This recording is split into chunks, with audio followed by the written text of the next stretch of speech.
Hey, what is up, everybody? It is Dr. Vibe, the host and producer of the Dr. Vibe Show, speaking you're blessed and highly favored, a magnet for miracles and a solution for someone's problem.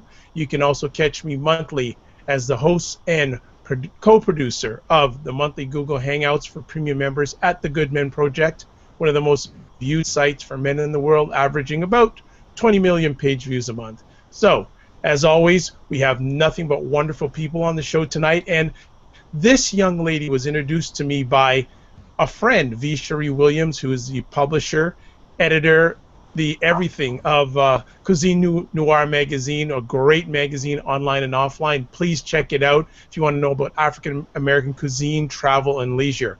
But tonight we have Julia Browne. She's the founder and CEO of Walking the Spirit Tours, and she's going to be telling us why you should check out Paris, especially if you're a black person. You should check out Paris. So Ms. Browne is a Canuck, just like myself. She's lives probably about an hour and a half's drive from where I am. I believe she's in Waterloo, but she can correct me if I'm wrong.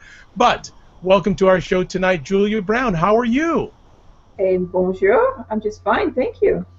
Bonjour. Is it ma ami? Mon ami. Well, is mon male or female? Like, I'm going back on my grade 13 French here. Well, because ami starts with a vowel, it has to be mon. Okay, mon ami.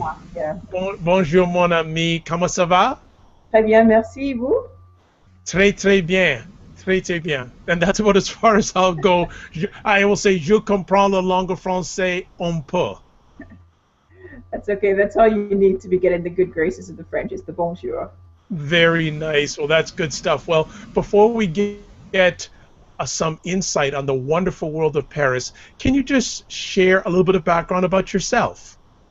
As you mentioned, I am Canadian raised, actually. I was born in England, and I was brought up in Canada, and then I eventually moved to France, did a year abroad program in the south of France, and then eventually moved back there. Lived in Montreal first, then moved back to France, and raised my family, got married, did the whole kind of home and family thing. And that's where my adventure started, actually, in Paris, where I started doing tourism. But before that, I was also trained as a journalist and a writer and a filmmaker. Where did you spend most of your time growing up? Because it sounds there was England, there was Canada. Where did you spend most of your younger years? Well, younger, you're still young, but your younger years. I lived in England until I was about 8 years old, so I still have some memories of it. And then we moved to Canada, to Waterloo, indeed, Waterloo, and then I spent right through high school. Then I left and went to Toronto. Then after that, where did I go? I went to Montreal for 5 years. Then I went to the south of France for a couple of years and came back, and then went back to France. So I move around a bit. Yeah, your travel is your middle name. My goodness, how was the transition, or what do you remember of the transition from England to Canada, or how much of it do you remember? I do remember. I didn't know where we were going. I knew we were just going, and I knew we got on a plane, had no idea where we were going, absolutely none. And then when we got to Toronto, there was a long drive from Toronto to Kitchener-Waterloo. This is about an hour in these open fields I'd never seen that before. Not in England, is pretty cramped. And then we got to our house, and we had this huge backyard, what seemed like a huge backyard, and it just seemed, it was huge. You know, people talk about Canada being big open spaces. That was the impression. The street seemed really wide, like you had to walk and walk to get across it. The yards were big. The houses weren't huge, but they were bigger than what we came from. And it felt like an opening at the beginning. What memories do you have of your parents and how they guided and helped you as you were growing up? Because transitioning from one country to the next, that's not always easy, especially if you're younger. How did your parents come into play in regards to making it a good transition? Oh, that question has stumped me, because I don't remember anything really specific. Okay. I remember that we went to school and that our teachers were sort of integrated us. People made fun of our funny accent. But I don't remember my parents doing anything big, but I don't remember the transition being traumatizing or anything. We made friends right away with the neighbors' kids, and we were out in the street right away. What got you? So you spent some time in Toronto, but obviously it seemed when you went to Montreal, something special ignited in you. Why did you end up going to Montreal? Well, I was trying to get a job as a flight attendant with Air Canada, and they said my French wasn't good enough, and so I said, well, I guess the only place to learn my French, to pick up the French, is to go to Montreal. So I packed up, loaded up I had a little um, Colt car, and I loaded up the U-Haul with my sister, and we moved to Montreal, and that was quick as that. Wow. So we learned. It was a bad time to be in Montreal because I didn't like English-speaking people at the time. So it wasn't that easy, but I stayed there, and I learned French and I got the job. Excellent. Just wanted to know what was the fascination of being a flight attendant? Traveling, I've always wanted to travel. Okay. When I was Okay. 11, I told my parents I was going to go. I was entered a contest when I was 11 to go live in Norway. Why? I don't know. It just seemed like a good idea. But I was always traveling in my mind. Excellent. Excellent. So what memories do you have of Montreal? You said initially they didn't appreciate people who spoke anglais in Montreal at that time. What were some of the things you remember back in that time about being in Montreal? I'll stay on the positive side of Montreal because I learned a lot being there. There's a lot of negatives as far as the English and French relations go, but I made good friends both in French and English. But what I really got out of being in Montreal was learning the Quebecois culture, where it comes from, and how rich their film is, how rich their writing, their TV, everything, the music. I would never have guessed, never have known. And I think sometimes especially their movies there's a whole different level to it that we don't see in English Canada. It's true. Very, very true. Like I have relatives in Montreal, and whenever I go, it's a totally different world. Culturally, attitude-wise, mannerisms, it's a totally different world and culture. So I can fully relate with what you're sharing with our audience tonight. Being in Montreal, I guess after that stage of your journey, what was next? Well, while I was in Montreal, I also learned, I started doing film. I actually picked up a camera and started doing film. I had been doing photography for years before that, but here I wanted to actually go in and learn to make film. So I started at the NFB, the National Film Board, and Right. I had a training position working the cameras. And that was like really exciting. It was a lot of math, and I really loved it. And that's what took me to the next level because then I started making my own film, and then I went into film production, film promotion, working at a film co-op. And that was really exciting because we brought in filmmakers from around the world, people like Atom Egoyan from Toronto, who Wow. was already at the very beginning of his career. So that was really fun. I really enjoyed that. Nice. What I guess I'm going to ask this conversation because where you shared with us you had a love of travel. Where did the love of filmmaking come in during your journey? Um, that's a good question. It sort of always accompanied me. I've always loved images, so just to be able to make images, and then so I carried that with me. And when I got to Paris, I had a camera with me, and I started filming actually in the African district, and I made a film out of it. I came back to Montreal to edit it, and I entered the film. I don't even know how it got there, but it ended up in the Toronto Film Festival. So that's what came out of that. And then when I was in Paris, I worked in film there as well, promoting film in Paris. So you're doing the film, you're doing all that stuff. Okay, so where does the tour part come in all of this? Okay. So I always do many things at the same time. So I when can tell. I get that vision from our conversation. You're probably one of these people that'd rather be dead than bored. yeah, boredom. I don't do boredom very well, but I can tell. I find can something tell. not bored. So when what was the question? No, I just said where you're a multifaceted person, and you've already shared with us in your journey that you wanted to become a flight attendant. Where did the tour, obviously Music Extension, when did the idea come to do this wonderful tour come into your journey? I moved to Paris with my husband and who was French and um, in 1990, and about 4 years on, I hadn't met any people of color there at all. And then somebody told me that I finally met one, and she told me you should go check out this course at the Sorbonne. taught by this man who's an expert in African American history. And I loved history, so I went to the course. And this man was the expert in African American history. He opened that door for me completely. He had written a book called The Street Guide to African Americans in Paris. And I took the book and I walked all through the city, especially in the neighborhood I lived in.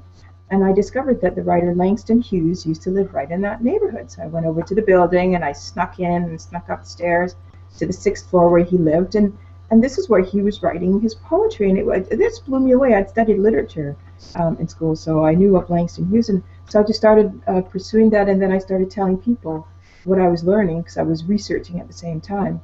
And then somebody said, well, can you show us? And so I said, sure. So I took some people around. I had my little cue cards, and that's where that started. One of my first customers was one of the editors of Essence magazine, and I still, so early, I still have my cue cards working that. So that was nice.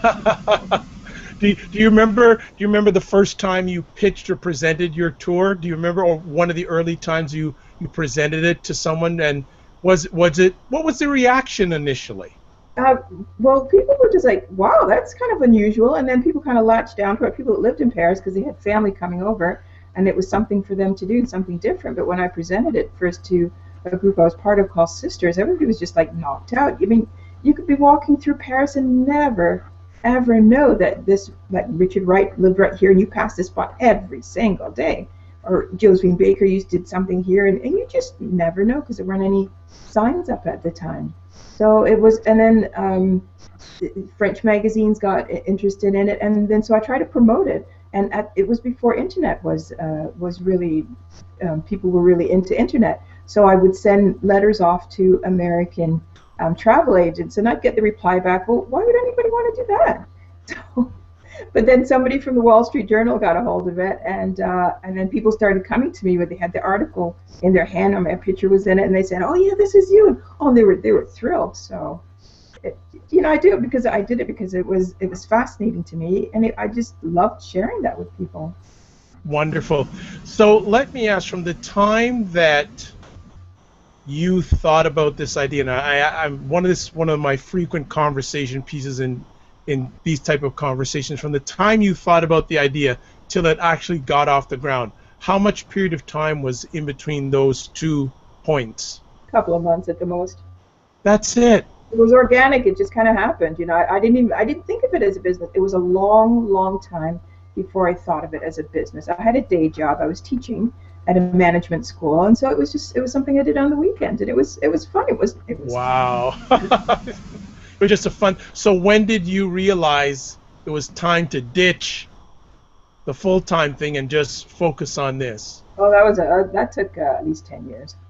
10 years. 10 years, but it was fun. I mean, I did it on the weekend, and I had enough customers. Like I said, I didn't think of it as a business. As if I thought of it as a business, I probably would have done it differently. Right. How do people react to it now compared to when you first started? Is there any difference in the reaction on what you're doing now compared to when you started off initially? No, not at all. People are thrilled. They're thrilled to find out. They're thrilled to walk in all this area. And let's say like you're in New York, you can go and see maybe where Langston Hughes lived. You can see where County Cullen did, taught. But in Paris, it's all concentrated in one city. And like I said, there's no signs of it. There are now, but it's just astounding, because then Paris becomes a whole different kind of place. It's like this very foreign city, very glamorous city, but all of a sudden there's this black history in there that you didn't know. So you kind of belong in the city, and then jazz is such a big deal in Paris and in Europe that you go, hey, our people brought this in, and we have a right to this, and you just and there's a treatment that Black African Americans, African Canadians are treated differently than French blacks of French origin or blacks of Caribbean origin. So that's a whole other ballgame. So it's an astounding experience, actually, very enlightening. How much of Black history is, how can I say, taught or promoted in France itself? It's from a certain point of view. Like it would be taught from how the colonial history is, for example, or what happened, and who, like the French went into Africa and the different countries that they went into, North Africa, and what they did there, and now the people are here in France. But as far as learning the culture, not much. It is the people who are in the cultural milieu, like musicians, for example, who actually started going out and building bridges between the two cultures, so that it opened up. But as far as the history goes, it from what I could see, it's taught really from the French point of view. It's not at all from the African point of view.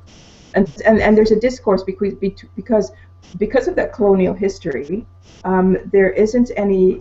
There's still a clash between the two cultures.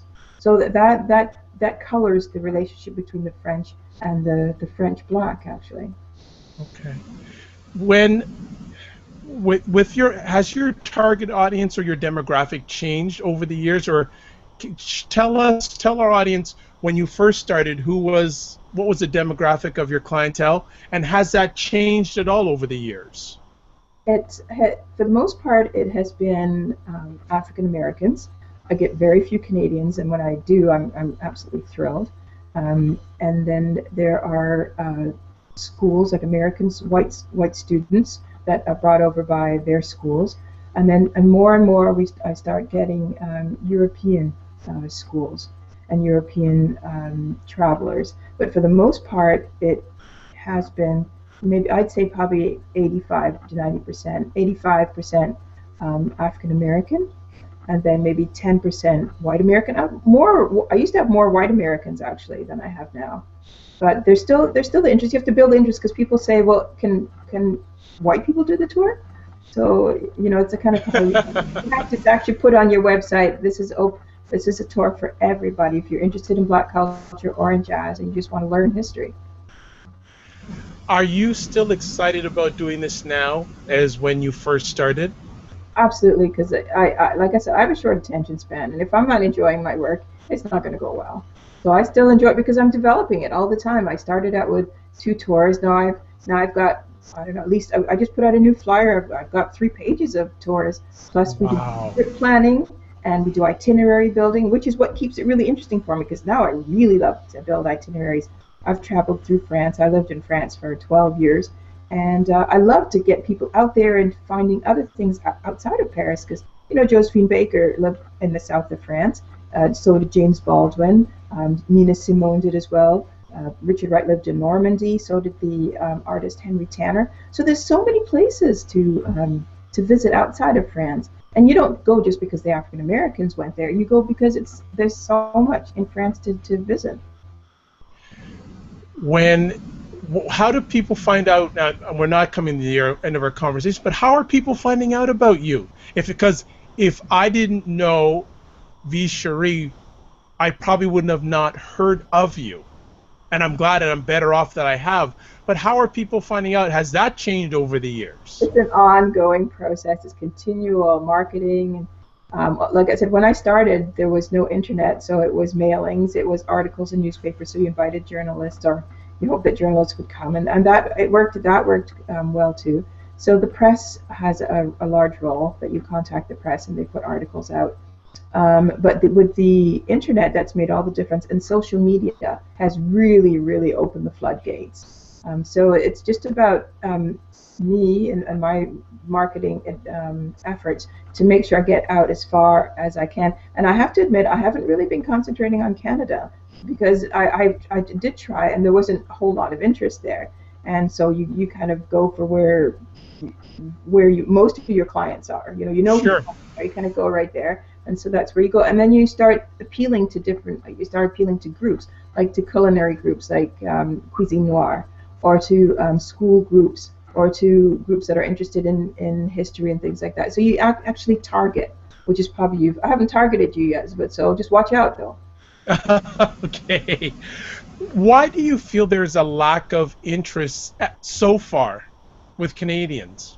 I think maybe because the history that we talk about is mostly American, and there haven't been that many Black Canadians that have really left a mark in France. And I think there's, I can't even think of any that I mentioned that have left a mark. And I think maybe because, I think also because maybe the Blacks in Canada don't have the same history as the Blacks in France. There are some descendants of the slaves from from the states that are in Canada, like in Ontario here, and Nova Scotia. But the history in the states, that the people that really latch onto it, because it's like a direct line from their history, like from their cities. They can pinpoint exactly where that person comes from, and we don't have that attraction yet. But that said, there's work to be done. Absolutely. How do you balance it all? Because you're telling during our conversation here now, it's like 3 pages of flyers. There's so many tours. You have a family life. You have a family. How do you manage? Are you doing this all on your own? Do I look like I sleep? No, you don't. Well, and I'm not saying that in a bad way, but I'm just wondering because I don't hear any help here. So if you're doing this on your own, how do you balance and manage the process? Well, I have two guides in France, two and a half. I'm training another person in France who they live in Paris, so I can just farm the work, the tours out to them.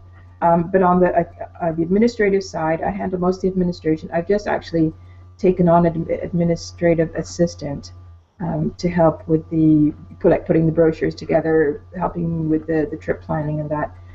But I would certainly welcome having a bookkeeper. I would like to have more staff because when you don't have enough staff, you can only go so far, and then you can't grow. And I'm ready to grow. So I just need to find the right people. Actually, just find the right people. It makes sense. Yeah, you mentioned growth. What's your next? What opportunities do you see next for your venture, your journey?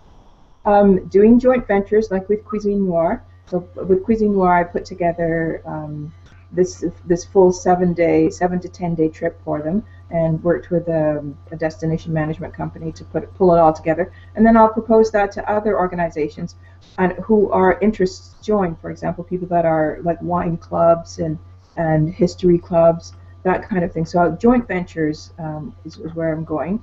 And also, like I said, I started doing full trip planning. So people contact me so I can be their consultant to put their trip together. And I work with travel agents to help them to put their trip together. So that's where I'm branching out in still helping people, but in a different way. So yeah, that's basically it. Yeah. How did yourself and V. Cherie Williams connect from Cuisine Noire? I'm interested in how that happened. That's a good question. I think I came across their site or their magazine somehow, and I was intrigued by it. I actually ordered a subscription, and then I thought about it, and I thought, well, these people need to come to Paris. And so I just approached her. Nice. And what was it? I'm sure the initial conversation went well, and the rest is now history. Yes, and now the rest is history. It takes a while to put this together, to get the right fit, the right amount of activities for the right kind of group. And this one is based on culinary exploration, but we've built in lots of room for time. People can do whatever they want, because you go to Paris and you've got a list of stuff you want to do, right? So we have taken care of part of it, but we've left the rest open. So there's lots to do. Like we go on market trips, wine tasting, chocolate workshops. We go to the Champagne region, neighborhood walks. So you really get to discover the food, France by mouth, or Paris by mouth, as you could call it. I like that, Paris by mouth. Nice. I like it. That's the name of a website. I hesitated before I said it, but there is a website called Paris by Mouth. So learning foods, and so food is very, it's a primary kind of reason why people go to France. And the first African American chef that was trained as part of Thomas Jefferson's entourage. He was a slave to Thomas Jefferson's family. His name is James Heming. People probably have heard of his sister Sally Hemings. Right. But so James was the first African American trained as a chef. So there's a natural procession and a natural opening towards the French cuisine and black cuisine. What is the most challenging thing that you have to do when it comes to what you're doing? Because I know you had mentioned about, getting good people is a challenge, but outside of that, is there anything else that is challenging? Does it get easier? Easier to do what you're doing from over the last 10 years, or is it getting more and more challenging? It's with the social media in the mix, it gets a little bit more complicated. But then what you do is you find mentors and you find people that have you kind of open the road and traveled that road, and they help you. So you have to be up for the challenge, and I'm up for challenge. I mean, it would be boring if there wasn't any challenge, right? But what's the most difficult is probably for me personally is the administration, probably just keeping on top of everything and keeping everything organized. You're a traveler by heart, and I'm sure many people who are watching or listening to this have not traveled. I guess two-part question, or maybe the same answer for both. Why do you feel people of color need to go to France? And then second part is, why is it important for people of color to travel? Okay, why is it important for people of color to go to France? I'm going to answer by telling you what my first experience was when I went to France. Absolutely, go ahead.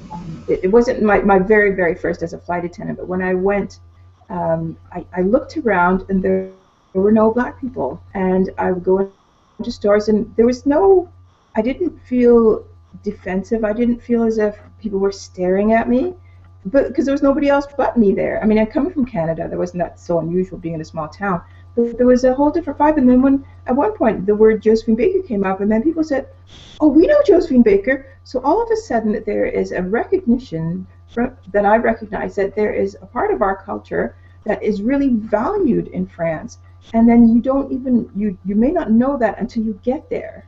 And so there is that whole sense of, wow, this is we have something here. We've contributed something to this country, and they value it. They really appreciate it.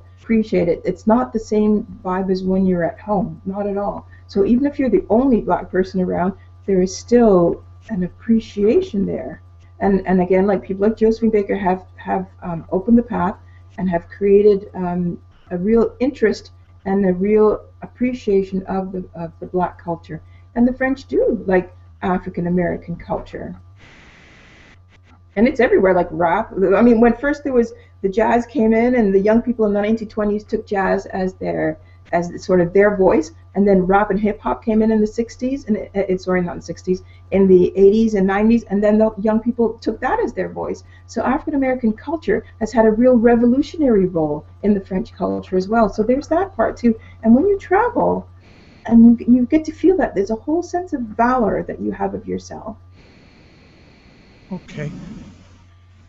When you're doing these tours, do the participants mingle with the French, black and non-black French? And if they do, how is the mingling? How does the interaction go? That's something we have to set up, and that's something that I try to do as well. For example, one of our guides is of West Indian origin, so he's French bilingual. So I try to match people up so that they at least first meet one person who lives there, and then we create opportunities for people to meet other people in the cultures. And at first, there's a bit of a language barrier at first, but there's a curiosity for each other's culture, and it usually goes quite well until you start getting into it. There are curiosity, and then you see the differences, but for the most part, it's very, very positive. Excellent, excellent. Give us one or two special moments over the last 10 years. Ooh, what, while doing the tours? Yeah. Any special moments that that just memorable that you'll never forget?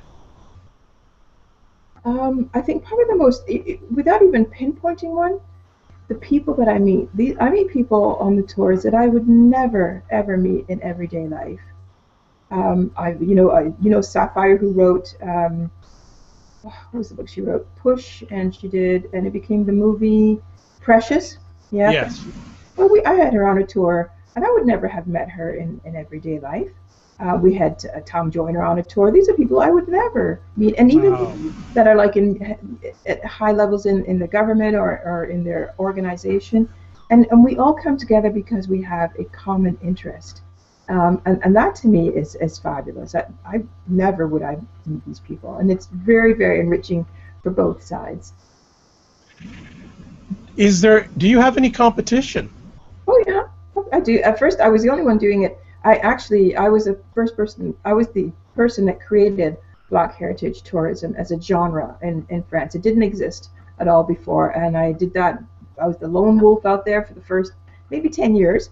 And then somebody else came along and started doing her tours, and she does it a little bit different from mine. And then another third person is doing theirs as well. We all kind of do it a little bit differently, and everybody contributes something different to it. But yeah, there's going to be, especially with social media, there's going to be competition, right? And competition is Absolutely. good, keeps you on your toes. Absolutely. Outside of organizing these tours, and maybe I'm being presumptuous, but I'll ask this question: when you're doing these tours, do you ever get to get a chance to go to France outside of these tours? I don't even travel for anything but work. Oh my My goodness! children will tell you that. I know. I know. I know when I go to France, I go because I'm going to work. I'm going in 2 weeks. I'm going again, actually. Okay, And my we have family now there, so we visit there. sure. But I'm actually trying harder, and this will be the year when I actually take my children on vacation, and it's not work based. Okay, you're promising this live, so you I'm know what? They're promising gonna it. My watch this. it's sitting right beside me here, so. Yeah, so you know you better keep your word because they're gonna come back to me and say, Dr. Vibe, my mom said this, and she did not. No, no, I guess they're just playing. Yeah. Uh, do you see more interest by younger people of color for these tours? Well, we get lots of students. We get lots of teachers bringing their kids over. The students that are, we've had students as young as 5 years old. And then Wow. those students, we love that because we could take them into the pastry shop and we could buy them the croissants and that kind of thing, give them little treats. So we have people of all ages, but yes, lots of students. And actually, when I go in 2 weeks, I'm going to be launching something new that was created by students at the University of Arizona. It's a kind of a augmented reality. So you'll be able to use a smartphone, and we've augmented certain sites around the city related to African American history. So you just point your smartphone at this spot, and then while I would have normally been talking, I'll stop talking, and they'll see photos, they'll see clips, they'll hear music, and that's gonna be the launch of that new one. So thank you, young people, and thank God for young people and the new technology and the great ideas they have. Excellent. Is there any other country in the world you want to go to at this time? Because I know you're always going to France. Are there any other places you'd like to visit? I would like to go to Prague for one. I don't know why. I've always been attracted to Prague. I was born in England, but I haven't never really spent any time in London. I would like to spend time in London just to see what that's like. There's lots of places in the States I would like to visit. Um, and where else would I like to go? Hmm, I'd like to go to Vienna. There's a lot of places, but I kind of seem always go to the same place. Europe seems to be your love. I don't know. You can't really dictate what you're have an affinity for. You just have to go with it. And I've learned that in life that you have affinities for a reason. Maybe it's from some past life or something, but it's just there. I do. You know what? I read a lot of books about France. I read about French history. It feels like overkill, but I just really love it. And when I go to Paris this time, I'm going to go visit some chateaus because I just want to, because it just thrills me. Excellent. Well, as we wind down our conversation, do you have any parting words you'd like to give to our audience, and also tell our audience how they can contact you and get in touch with you? Okay, my parting words are if you love food and you haven't been to Paris before, or this will be maybe a second or third time and you'd like to see it from another point of view, join us on our trip. It's called Culinary and Black Paris. And like I said, it's 7 to 10. You can choose 7 days or 7 or 10 days. We do chocolate walks, we do wine tasting, neighborhood food talk walks. We do a special tour in the Louvre where you see where the black images are in the Louvre. We'll go behind the Eiffel Tower, so you get to see how the machines and all that work that keep it running, and then we have a dinner at the Eiffel Tower.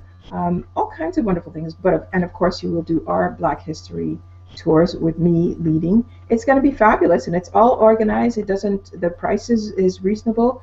You don't. All you have to do is buy your air ticket, and we take care of all the rest. So we'd love to have you come along, and you can contact me through my website. And I think Dr. Vibe will put the email on, but the website is Yep. walkingthespirit.com. Excellent. One other thing, so how do all these people congregate together? Because if you have people coming from all over the place, do they take flights from all over and then they meet at one central place in France? Well, sometimes we have people coming together. You might have two or three people traveling together. We just said be in Paris and try to book a flight so that you're in Paris like for like 10 o'clock in the morning. Because most flights coming from the U.S. arrive somewhere between 10 and noon.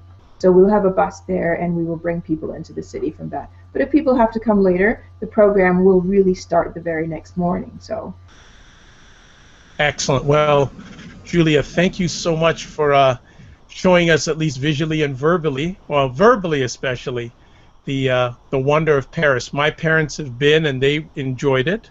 So maybe it's my time, and actually, maybe it'd be my time to be en français and go visit over there, because I do have good memories of French culture. It's not Quebec French and Parisian French are two different things, I've been told. So I've been told that that's the real French when you go over to Paris. So I will see what I can do. I can see, but again, thank you so much for being on the show. The mic and the screen and camera is open anytime if you want to come on and just share with us, and we'd love to have you back when you have time. thank you. Maybe I'll do maybe I'll do a screenshot from Paris when I get there. We'd love that. If you could do that, that'd be outstanding. We'd really appreciate that. That'd be Great. great. Well, it's Dr. Vibe here, your host and producer of the Dr. Vibe Show. You can catch me at my website at THEDRVIBESHOW, thedrvibeshow.com. All my contact information is there. If you want to catch me on Twitter, it's at DRVIBESHOW. Remember, you're blessed and highly favored. You're a magnet for miracles. You're a solution for someone's problem. Also, one other thing, you can catch me monthly on the Good Men Project. I host their monthly Google Hangouts and co-produce the monthly Google Hangouts. I'm a regular contributor, and my show is the only on-show to be featured on a regular basis at the Good Men Project. Remember, they're getting 20 million page views a month, which is fantastic. So as I always like to say, God bless, peace, be well, keep the faith, and bye-bye.